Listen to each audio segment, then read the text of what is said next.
Bola Tinubu has signed a sweeping executive order mandating the direct remittance of oil and gas revenues to the Federation account and the deductions by NNPCL. Announced February 18, 2026, the directive scraps the company's 30% management fee and the 30% frontier exploration fund. The order also redirects gas-bearing penalties to the Federation and signals an urgent legislative review of the Petroleum Industry Act to resolve deep-seated fiscal anomalies. To unpack this, I am joined by two gentlemen, Nnaemeka Obiaraeri, investment banking executive and development economist. Thank you so much for joining me today, sir. All right, though I couldn't hear you, but I guess you were saying something. Could you please unmute? I can hear you. I can hear you clearly. All right, thank you so much, sir. And joining this call is Femi Oladehin, Managing Director, Argento Capital Partners. Thank you so much for joining us today. Thank you very much. Always a pleasure. Absolutely. Let me begin with Mr. Obiaraeri. Now, do you think this is a step in the right direction, and what, in your opinion, necessitated it?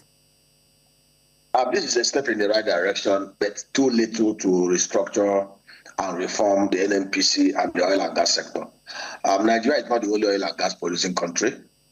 Brazilians have been at the same level and position with us, and they did the right thing, which we have always asked the Nigerian government to do. I don't know why they are still withholding doing the right things. The Petrobras was at the same position when the Brazilian government decided to unbundle Petrobras, sold down 72% of their shareholding in Petrobras to deep-pocketed, technically savvy local and foreign investors, and held only 28% in the outfit. And over a period of time, Petrobras managing just 15.5 billion barrels of crude reserve that Brazil has annually, does over $121 billion turnover, $36 billion profit, and pays $45 billion royalties to the Brazilian government. In 2024, they paid almost $6 billion dividend for the 28% shareholding that the Brazilian government has in Petrobras. So I expect Mr. President to go further than what they have done.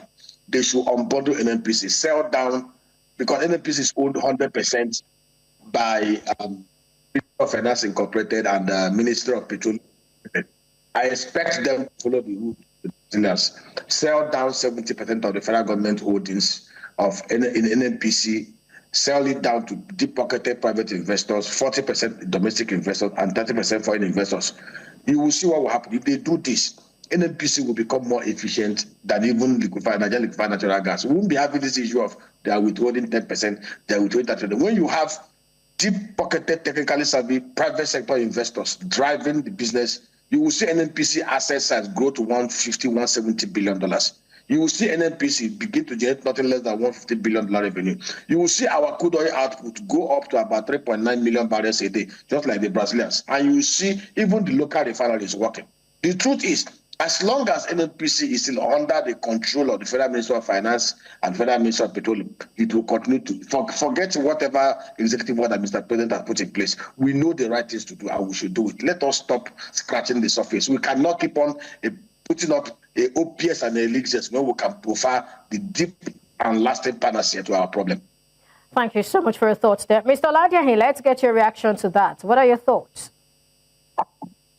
Of things to unpack. I think perhaps we should start with the propriety of using an executive order to change the provisions of a law.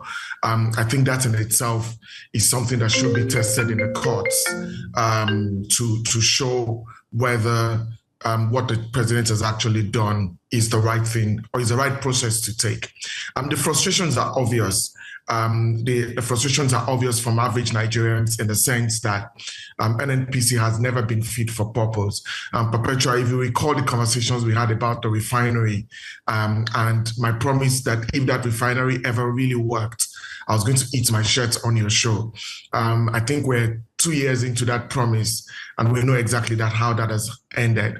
But I don't think particularly it's an indictment on the current NNPC management, rather than what I believe the other professional on the show alluded to, which is the fact that the sort of high-level business savvy decisions that you expect from a national oil company are simply not possible within the construct of the corporation that we had prior to now, and of course the limited liability company in name only that we have today. What really needs to happen here is that why in the first place has the president felt the need to actually go and change the provisions of the PIA?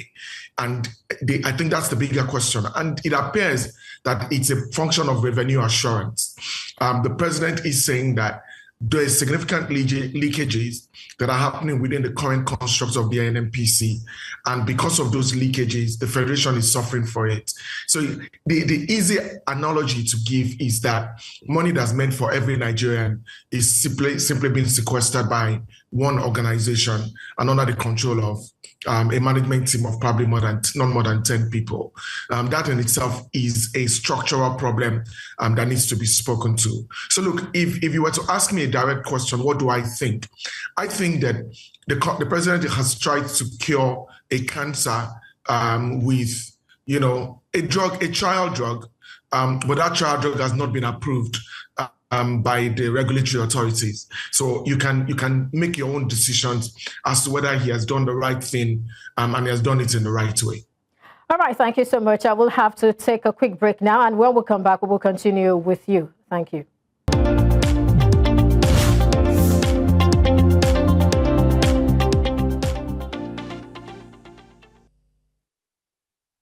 Thank you so much for staying with us, and thank you, Mr. Nnaemeka, Obiaraeri, and Femi Oladehin for staying with me. Before we went on that time out, you both highlighted certain things that would serve or look like contradictions. Maybe we should also add this particular one. I mean, don't you think there's also a contradiction here? Because the executive order wants NNPCL to be strictly commercial, yet it is stripping away the 30% management fee, a key revenue stream for a Kama company. Now, this would probably turn NNPCL back into a mere government department and is at the mercy of the Federation account. But can we really say this about NNPCL, going by other things that are probably contradictions? I mean, there are so many contradictions we're having to deal with here. Let me begin with you, Mr. Obiaraeri. Let us, just like my colleague here stated, we keep on wasting our time trying to, use Panadol to remove the pains caused by the racking destruction of cancer in the body. You can only put opiate. Opiate will only relieve the pain, but they cannot provide lasting solutions to the problem. The truth is, NNPC, as currently managed and owned, is a cesspool of corruption. NNPC has been a cesspool of corruption since 1999, even to date. We know what to do. It pains me that we know what to do, but we refuse to do those things that are the right things to do. I've said it here. If Mr. President is sincere, if those in Abuja, they are sincere, all you need to do, get a KPMG, get a JP Morgan Chase, get a Goldman Sachs, or any other, even local investment bankers, value NNPC, current valuation, unbundle it, sell down 70% of the federal government holding in NNPC to deep-pocketed open bid, sell it, have you bothered to ask yourself, how come the Nigerian Liquefied Natural Gas is the only PPP-owned corporation that is working so efficiently? And it's even been hampered by NNPC because they have short gas supply from NNPC because of the inefficiency at NNPC. The NLNG is working because it is owned 51% by Total, Shell, and the rest, and 49% by NNPC or the federal government. If we today follow the route of the Brazilians, unbundle NNPC, amend whatever law we need to amend, sell down 70% of the shareholdings owned by Ministry of Finance Incorporated, Ministry of Petroleum Incorporated, to private sector, deep pocket, and allow the federal government just control 30%. I bet you, in 1 year, in 2 years, you will look back and you begin to wonder. Nigeria is a country that is, our gas reserve is over $1.7 trillion sized. Today, we are still subsidizing gas prices all over the world.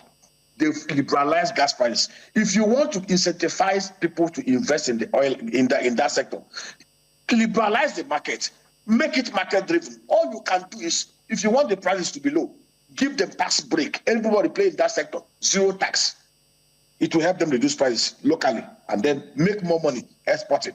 This is a country that can comfortably get nothing less than $300 billion from our oil and gas businesses. This is a country, NNPC can do over $150 billion turnover every year. NNPC can pay over $60 billion revenue to as well as the federal government. NNPC can make over $60 billion profit. NNPC can raise our crude oil reserve to about 60 billion barrels. NNPC can actually increase output to over 4 million barrels a day. But NNPC is currently structured and owned, even with the good man, because Obiaraeri is a great guy. Nobody can dispute his professional integrity and excellence. But as long as NNPC is currently owned and operated, even Bio will struggle. You cannot tie a man's hand and send him to cut an evil forest. Mr. President, I want to appeal to him and the National Assembly. They know what to do. There's nothing so special about the United Arab Emirates did something, the British did something, Brazil did something. Why are we refusing to do the right things in this country for crying out loud? Why are we not doing it? Okay, Toriolo, interesting. All right, Mr. Oladehin, you talked about the fact that we need to test this in the courts, a situation where you have the president issuing an executive order to overturn a law. And that was also the point that Festus Osifo made. I would like you to probably speak a bit to that. Then another thing is the president is also seeking to overhaul the act, the PIA. So, I mean, let's look at all of this together. Do you think there is a need to overhaul the PIA, or what exactly is the way forward, really? So Perpetua, there are bigger issues here, and I think it's high time that as a country we decide the direction that we want this country to go.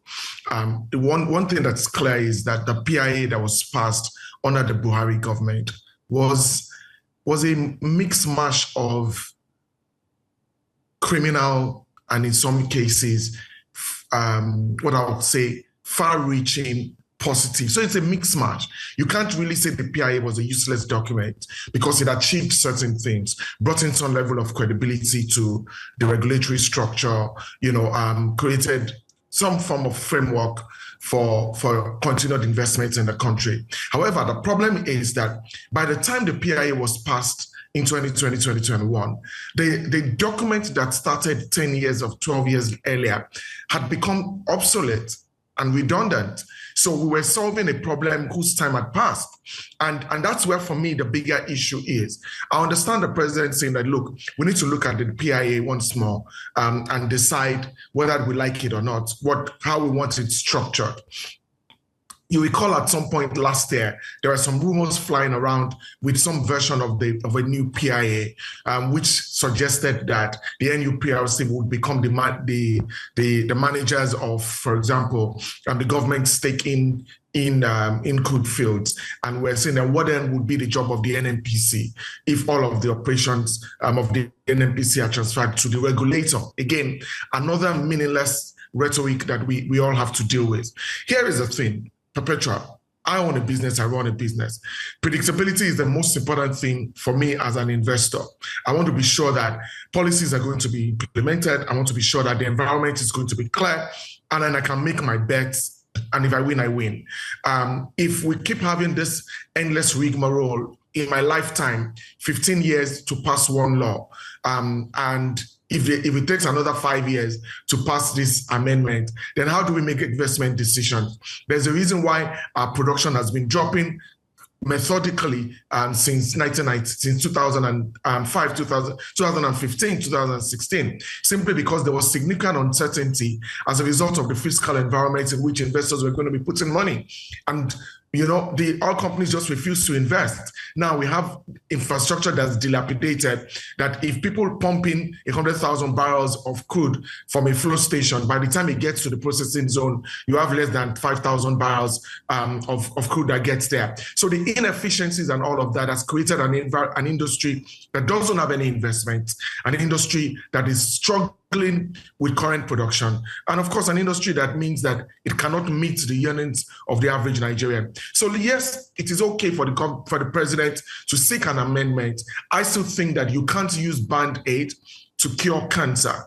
If the law is defective, then go and lobby the National Assembly for them to change the law. You can't use an executive order to fix the defects in a law. It's illegal, it's unconstitutional. And I don't know who is advising the president. I think that if people go and challenge this in court, they would realize that this executive order is ultra-vires.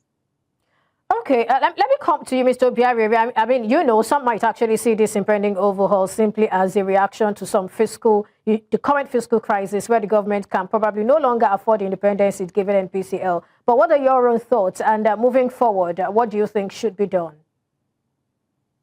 Like I've said, I've been very consistent over the last 18 years on what we need to do. The person that came nearest to unbundling this nonsense was Obasanjo in 2007. Since then, we've gone back to the gutters. I've said it again and I've been repeating it. Nigerian public sector is the most corrupt public sector all over the world. As long as the NNPC and our oil and gas sector is still subjected to the Ponzi games of those in the public service, nothing will make, Nigeria will never move forward. I have said it here again. Nigeria is one country so blessed by God. We're not the only oil producing country. That if you go to the Emirates, UAE, you will see what they've done. You go to Brazil, you will see what they've done. You go to even the Saudi Arabia, you will see how they've opened up their markets. The truth is, as long as the NNPC and our oil and gas sector is subjected to the public sector Ponzi games and Ponzi schemes, people playing games with it, with like this executive order, it will not work. We know what to do. This is an economy that can actually do way better than we are doing today. I've said it. Unbundle the NNPC. Sell down 70% of the federal government ownership of NNPC to deep-pocketed, technically savvy private sector investors. First of all, do the valuation. Let it become a private sector-driven entity with targets, with KPIs. And I say to you, the current NNPC, if you do what I've explained now, what I've just suggested now, in the next year, you will look back and you begin to wonder, why didn't we do this thing 25 years ago? NNPC has the potentials to drive crude oil production in Nigeria to about 4-5 million barrels a day. NNPC has the potentials to do $150 billion turnover every year. NNPC has the potential to grow its asset size from the current paltry $58 billion estimate to over $200 billion. NNPC has the potential to drive massive oil and gas revolution. Nigeria is a $1.6 trillion sized gas country. All over the world, they've liberalized their gas pricing. Nigeria is the only place where we are still holding on to. We know, because by holding on to this, they engender corruption. It enables them to play Ponzi games with the system, and because they know, see, it breaks my heart. I feel like crying every time we come on air to be talking about simple things that should be done simply. The likes of Obafemi Awolowo, Tafawa Balewa, Michael Obara will have done most of this I've been suggesting over the last 18 years. But currently, without apologies, Nigeria is being managed and governed and ruled and ruined by hirelings. They have no fear of God. They have no fear of man. They don't care for this country. Everything that will help them to loot, to steal, to continue to protect the Ponzi system is what they're all after. God have mercy on us. Mr. Nnaemeka Obiaraeri, Investment Banking Executive, thank you so much for your thoughts on the show today. And Femi Oladehin, thank you also for joining us today, Managing Director, Agento Capital Partners. Thank you, gentlemen, for your thoughts.